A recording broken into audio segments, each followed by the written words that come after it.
नमस्कार, जय हिंद दोस्तों। कैसे हो आप लोग? आई होप आप सब अच्छे होंगे। मेरा नाम है अनुज कुमार और स्वागत करता हूं आपका न्यूज़ मैनिया चैनल पर। यहाँ आपको मिलती है डेली करंट अफेयर्स की कुछ न्यूज़। तो आपके सामने 5 न्यूज़ इस प्रकार है।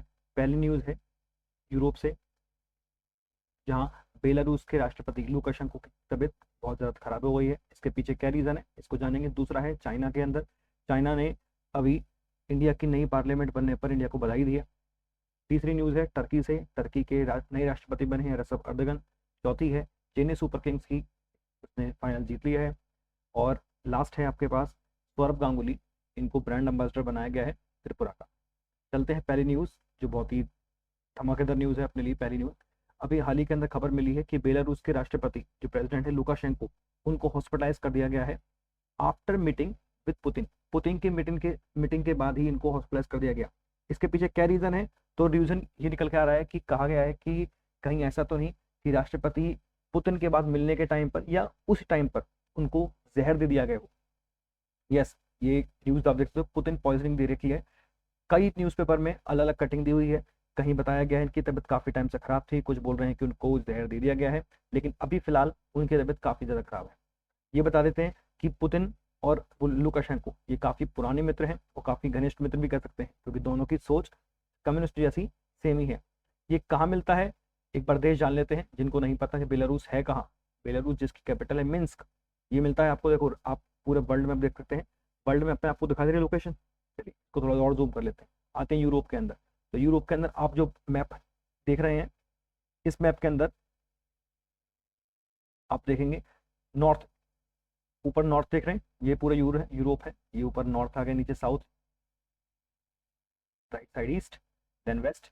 इस डायरेक्शन के हिसाब से देखें तो आपको देखेंगे ये है रशिया, ये है आपका यूक्रेन, दोनों का वॉर चला है। और इसके बीच में है ये है बेलारूस।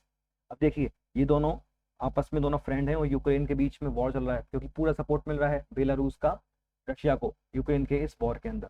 हालांकि कुछ न्यूज़ ये भी बता रही हैं कि कुछ दिन पहले अभी बेलारूस और रशिया ने एक न्यूक्लियर डील साइन की है। न्यूक्लियर डील मतलब कि रशिया के न्यूक्लियर वेपन जो है वो बेलारूस में सेटअप किए गए हैं, ताकि इजीली यूक्रेन पर अगर वॉर करना हो न्यूक्लियर वेपन से तो इजीली किया जा सके। और यही रीजन बताया भी जा रहा है।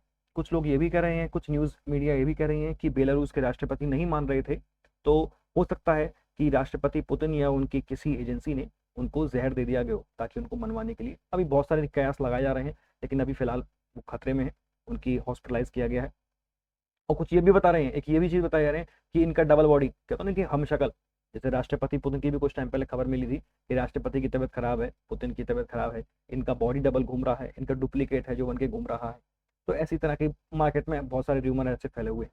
चलिए थोड़ा सा और जानते हैं आगे कि बेलारूस है कहाँ। तो बेलारूस आप देख सकते हो, ये है कहाँ, ये है बेलारूस, जिसकी कैपिटल है मिन्स्क। ये काम की चीज़ है।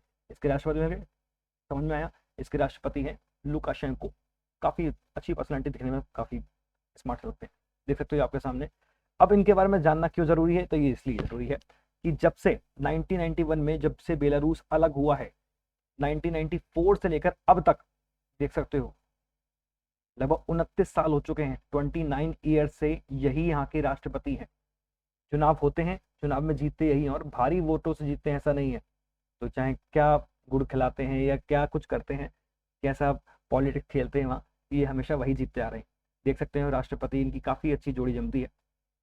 इस यूक्रेन के वॉर के अंदर भी इन्होंने ही सपोर्ट किया है, और किसी ने इतना साथ नहीं दिया जितना बेलारूस के राष्ट्रपति ने पुतिन का साथ दिया है, और आगे भी देते रहेंगे। हाँ, ये भी बताया जा रहा है कि इनकी तबीयत खराब क्यों हुई, क्योंकि अभी 9 मई के दिन मॉस्को के अंदर एक परेड डे निकाला गया था।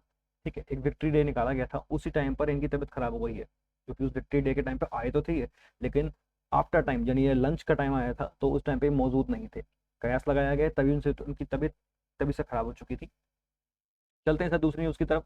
दूसरी न्यूज़ है हमारी टर्की से। अभी रिसेंटली पीएम मोदी ने और बाकी बड़े बड़े देश के विदेश के लीडर्स ने राष्ट्रपति रेसेप अर्दगन को बधाई दी है उनके प्रेसिडेंट बनने की।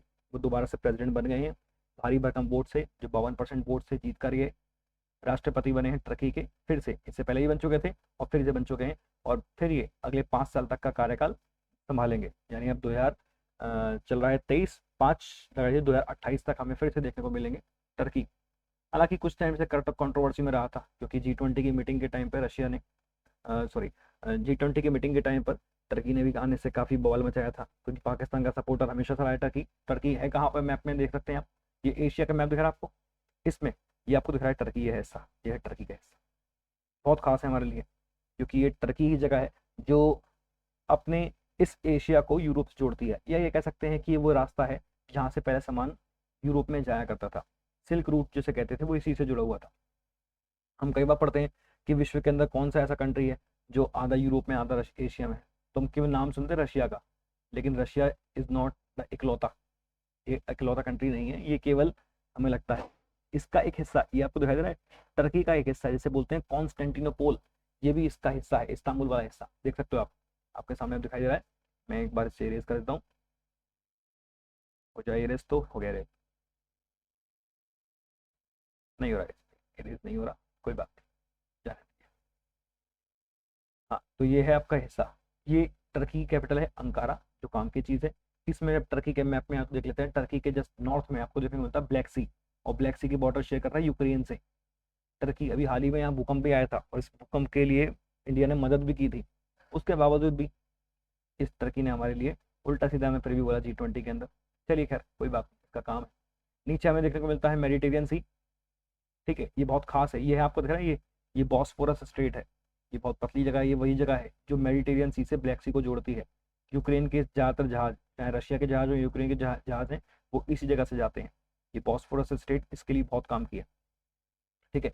एक चीज़ आपको दिखाई दे रहा है, जो आपके वेस्ट साइड में इसकी दिखा रहा है आपको, लेक वॉन, ये लेक वैन जो है, ये दुनिया की सबसे खारे पानी की लेक मानी जाती है। हालांकि डेड सी बोलते थे, लेकिन डेड सी से भी ज़्यादा खारी पानी की झील है लेक वॉन, जो हमें टर्की में देखने को मिलती है, ठीक है। ये जगह है, ये दो नदियाँ आपको दिख रही हैं, टिग्रिस और यूफ्रेट्स, ये दो नदियाँ हैं जहाँ जहाँ पे हमको सबसे पुरानी सभ्यता जो है वो यहाँ देखने को मिलती थी, ठीक है। आगे चलते हैं नेक्स्ट न्यूज़ की तरफ। न्यूज़ नहीं, इसके अंदर कुछ चीज़ें इसी की कि ऑफिशियल नाम जो है रिपब्लिक ऑफ टर्की है, टर्की का नाम वैसे भी चेंज कर दिया, टर्की कर दिया गया, टर्की है, ठीक है। पार्लियामेंट्री एंड डेमोक्रेसी है, कंट्री की कैपिटल है अंकारा, यहाँ जो लैंग्वेज बोली जाती है वो है टर्किश, और यहाँ की करेंसी है लीरा, ये याद रखनी है। इसके अलावा इतिहास की बात करें तो कहा जाता है कि 1453 के अंदर जब ऑटोमन एम्पायर बना था, तो उस टाइम पे सिटी ऑफ कॉन्स्टेंटिनोपल ने इसको जोड़ लिया था, वहाँ की ट्रीटी साइन हुई थी, और टर्की का तभी एक एस्टेब्लिशमेंट हुआ था। लेकिन जब वर्ल्ड वॉर 1 खत्म होता है, तो उस टाइम पर हम सब जानते हैं वर्ल्ड वॉर 1 खत्म होने के बाद ऑटोमन एम्पायर हार जाता है। उस ऑटोमन एम्पायर के हारने की वजह से ब्रिटिशर्स ने उस जगह के ऑटोमन एम्पायर के टुकड़े कर दिए थे, और वहाँ पर खलीफा को अलग अलग कर दिया था। इसी वजह से इंडिया में भी खिलाफत मूवमेंट चला था, ठीक है। और 1920 के अंदर इंडिपेंडेंस टर्की हो जाता है, और यहाँ पर मुस्तफ़ा कमाल की एक सरकार बनती है, जो ब्रिटिश के अधीन था वो मुस्लिम, लेकिन ब्रिटिश के अधीन था, ब्रिटिश का गुलाम था। उसके बाद ये अपना रूल चलाते हैं, लेकिन इसके बाद कहते हैं नया जो 2014 है, 2014 के टाइम पर अर्दगन आते हैं प्रधानमंत्री बन के, लेकिन उन्होंने इस प्रधानमंत्री के पोस्ट को हटा दिया और खुद को डिक्लेयर कर दिया वहाँ का प्रेसिडेंट।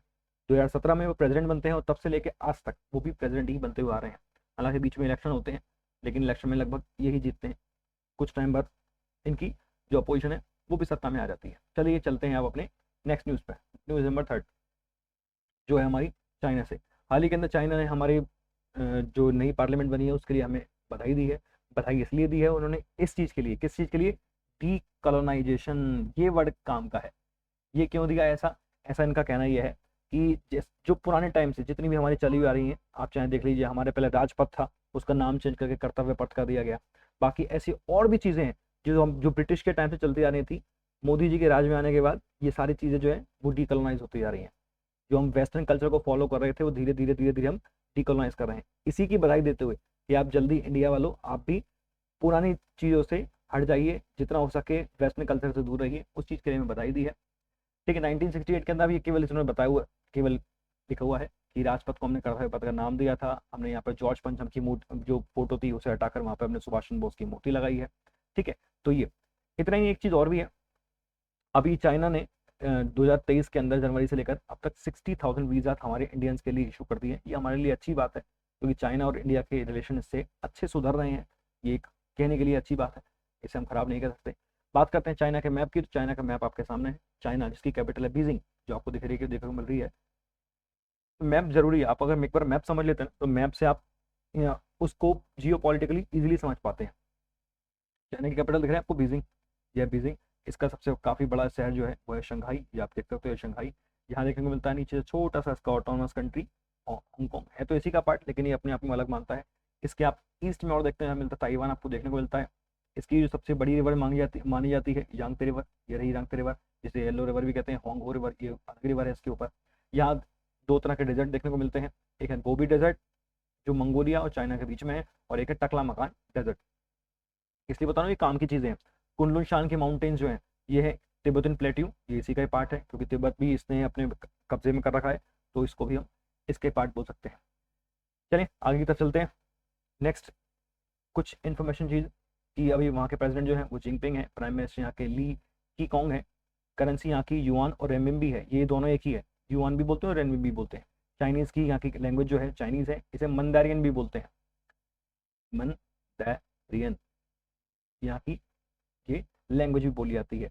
कैपिटल इसकी बीजिंग है, आप जानते हैं। चलते हैं आगे न्यूज़ नंबर 4 पर। यस, ये तो सब अभी पूरा इंडिया जानता है इस न्यूज़ को। 2023 का चैंपियन बन चुका है चेन्नई सुपर किंग्स, माही भाई की लीडरशिप में ये काम कर दिखाया। इसमें कुछ ज़्यादा खास नहीं, लेकिन काम की चीज़ ये है कि जो विनर टीम है उसको कितने मिले हैं, उसे 20 करोड़ रुपये मिले हैं, और जो रनर अप रही है गुजरात के टाइटंस हार्दिक पांड्या की टीम, उन्हें 12.5 करोड़ रुपये मिले हैं। इसके अलावा जो काम के न्यूज़ आपके अवेयरनेस के लिए भी और एग्जाम के लिए इंपॉर्टेंट है, वो है ऑरेंज कैप मिली है शुभम गिल को, और पर्पल कैप मिली है मोहम्मद शमी को। इसके अलावा और भी जितने भी जो आप देख सकते हैं, जो भी एग्जाम पॉइंट ऑफ व्यू से मेन तो यही है दोनों, ठीक है, रनर अप और विनर ये। बाकी किसको कितने कितने अवार्ड मिले हैं ये आपके सामने दिख रहा है आपको। चलते हैं अपनी नेक्स्ट और लास्ट न्यूज़ पे। त्रिपुरा के ब्रांड एम्बेसडर अभी सौरव गांगुली को बनाया गया है, आप देख सकते हैं। क्योंकि क्या ब्रांड एम्बेसडर का मतलब होता है कि आप उस स्टेट को प्रमोट करें, ठीक है, उस देश के टूरिज्म को प्रमोट करें। तो दादा आपको जानते ही हैं कि दादा को बनाया गया है, तो दादा कुछ करके दिखाएंगे। इतना ही नहीं, एक और भी न्यूज़ है इसके साथ, शाहरुख खान को रियलमी का एम्बेसडर बनाया गया है। ये ऐसे क्वेश्चन हैं जो एग्जाम में पूछ लिए जाते हैं कि अभी रिसेंटली किसको नया एक्टर या किस चीज़ को एम्बेसडर को नया अपॉइंट किया गया है। नेक्स्ट इसके साथ एक न्यूज़ और भी है, भोटा यात्रा एक फेस्टिवल है जो नेपाल के अंदर मनाया जाता है। ये इसलिए खास था क्योंकि अभी बहुत वहाँ का फेमस फेस्टिवल है जो मनाया जा रहा है। जैसे इंडिया के अंदर होली है, दिवाली है, हम ये फेस्टिवल मनाते हैं, ऐसे ही यहाँ भी जैसे उड़ीसा में जाते हैं जगन्नाथपुरी की यात्रा निकालते हैं, ऐसे ही नेपाल के अंदर बोडो यात्रा निकलती है जो वहाँ की काफ़ी फेमस मानी जाती है। नेक्स्ट कुछ सम अपॉइंटमेंट्स, आज से हमने सोचा है कि कुछ हर 5-5 अपॉइंटमेंट आपको देते रहेंगे जिससे आपके याद करने में आसानी रहे। अभी देश के जो प्रेसिडेंट हैं उनका नाम है श्रीमती द्रौपदी मुर्मू जी, हमारे वाइस प्रेसिडेंट जो है उनका नाम है जगदीप धनखड़ जी, प्राइम मिनिस्टर हैं मिस्टर नरेंद्र मोदी जी, स्पीकर हैं मिस्टर ओम बिरला जी, और चीफ जस्टिस हैं मिस्टर DY चंद्रचूड़। आशा करता हूँ आपको ये समझ में आया होगा, अच्छा लगा होगा। सेशन अच्छा लगा है तो लाइक शेयर सब्सक्राइब जरूर करें ताकि मुझे फ्यूचर के लिए मोटिवेशन मिल सके। Thank you, bye bye, have a nice day.